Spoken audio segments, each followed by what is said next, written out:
à tous et bienvenue sur le travail de l'ombre. Après ce Monaco OM, j'aurais pu vous parler de Payet, remplaçant pour la 4e fois sur les 5 derniers matchs de Ligue 1, ou j'aurais pu vous parler de Cuisance, qui réalise chaque fois des prestations plus catastrophiques que les précédentes, ou j'aurais pu également vous parler de Milik et de ses premières minutes sous nos couleurs. Mais j'ai choisi de m'attarder sur la préparation de notre match. On l'a très vite compris, face à l'ASM, le plan d'AVB était on ne peut plus simple. Défendre bloc bas, puis opérer en contre en jouant de longs ballons et en sautant le milieu de terrain. Si je ne suis absolument pas d'accord avec ce choix, pour une multitude de raisons, dont celle qu'on n'a pas les qualités requises pour jouer de cette manière, notamment avec un manque cruel de vitesse, eh bien je l'accepte d'abord parce que je n'ai pas le choix, et parce que AVB est certainement bien plus qualifié que moi pour prendre une telle décision. Oui, mais voilà, quand on ajoute au manque de vitesse, un manque d'intelligence et un manque de travail, ça commence à faire beaucoup, non? Et pour vous prouver que ça va avoir lieu tout au long de la rencontre, je m'appuie volontairement sur une séquence dès la première minute. Coup franc pour nous dans le camp adverse et déjà premier constat étonnant, l'idée première de Gay est de jouer en retrait. Mais il se ravise et va finalement le jouer latéralement avec Balerdi. Sauf que Balerdi, lui, va le faire. Et si on le regarde bien depuis le début de la séquence, on se rend compte que de toute façon, il n'observe que derrière lui et oriente son corps de façon à ne pouvoir jouer ce ballon que de cette manière. Et ne me dites surtout pas qu'il n'avait pas d'autre solution, puisqu'il pouvait par exemple, après un contrôle orienté, écarter très facilement sur l'Irola, ou plus dur, mais largement envisageable, venir fixer balle au pied dans l'axe pour ensuite réussir à trouver Thauvin ou Cuisance entre les lignes, voire même encore une fois l'Irola, mais qui se serait alors projeté beaucoup plus haut. Mais non, Balerdi joue en retrait sur Caleta-Car. À son tour, lorsque le Croate reçoit le ballon, plusieurs solutions s'offrent à lui. Écarté sur Sakai, fixer Volante qui vient le presser pour retrouver Balerdi ou Gay derrière ce premier rideau défensif, ou tout comme Balerdi, écarté sur l'Irola. Mais vous l'avez compris, ce ne sera pas le cas encore une fois, puisque de toute façon, vu le contrôle effectué de l'extérieur du pied droit, d'emblée, il ne se laisse plus aucune de ses possibilités. Et on va donc reculer jusqu'à Mandanda qui va dégager et perdre le ballon. Tout ça, je vous le rappelle, en partant d'un coup franc obtenu dans le camp adverse.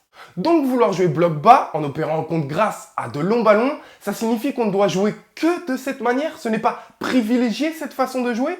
En fait, c'est ça ou rien? Vraiment? Non, parce que c'est ce que je comprends quand je regarde notre match. Pas vous? Alors je continue.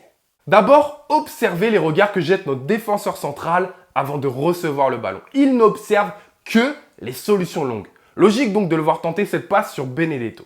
Alors que l'idée première soit celle-ci. Ok, pourquoi pas. Mais lorsque la meilleure des solutions, c'est de jouer court. Puisque vous le voyez ici, dans cette situation, on est dans un 5 contre 3. Comment fait-on? Ah bah pardon, oubliez ma question puisque comme vous le voyez avec ce pouce en l'air du coach, c'était a priori le meilleur choix à faire. Alors évidemment, après cela, ne soyons surtout pas surpris quand quelques secondes plus tard sur cette touche, Pape Gueye, après une jolie couverture avec son corps, va opter pour la passe en retrait plutôt que cette très belle solution offerte par Balerdi. Eh ben oui, et puis n'imaginons surtout pas que Caleta-Car aurait pu en quelque sorte rattraper le coup avec une passe en une touche de balle appuyée sur l'Argentin. Non, non, surtout pas. Mieux vaut jouer comme ceci, c'est-à-dire avec des solutions qui n'existent même pas, parce que ça paraît tout de suite moins risqué. Alors je le disais, notre idée de jeu était d'opérer en contre. Mais n'oubliez surtout pas de préciser par l'intermédiaire du jeu long. Parce que moi, en contre-attaque, je pensais que c'était vouloir profiter du déséquilibre adverse en phase de transition. Mais suis-je bête? Pour ça, il faut prendre un peu plus de risques, faire preuve d'intelligence et l'avoir travaillé. Non, parce que sinon, sur ce contrôle raté du Monégasque, on aurait très vite lancé Thauvin en une touche de balle dans le dos de son latéral qui s'était projeté. Bah non, Au lieu de ça, on privilégie la passe sans risque, mais inutile, puis une deuxième passe qui l'est tout autant, et n'oublions pas surtout de faire le grand chelem avec cette fameuse passe en retrait qui nous fait passer du camp adverse à notre gardien. Mais le problème, c'est que AVB les a conditionnés à ne jouer que de cette manière, avec un plan de jeu minimaliste qui en dit long sur l'état d'esprit. Plutôt que de travailler quelque chose, de le construire et de montrer du positif, de tirer son équipe vers le haut en montrant de la confiance, il a au lieu de ça mis en place quelque chose de simple, de très simple, de trop simple, qui montre à quel point il doute de son équipe, qu'il doute que ses joueurs puissent faire mieux et qui finalement ajoute du poids à ce lourd fardeau que porte déjà ce groupe. On sort du mal en faisant du bien, pas en faisant un peu moins de mal, vous comprenez? Voilà aussi pourquoi Alvaro préférera dégager à l'emporte-pièce ici, plutôt que de trouver Pape Gueye ou Radonjic. Voilà aussi pourquoi il n'osera pas effectuer cette passe qui cassera le premier rideau défensif monégasque et préférera jouer en retrait sur notre gardien.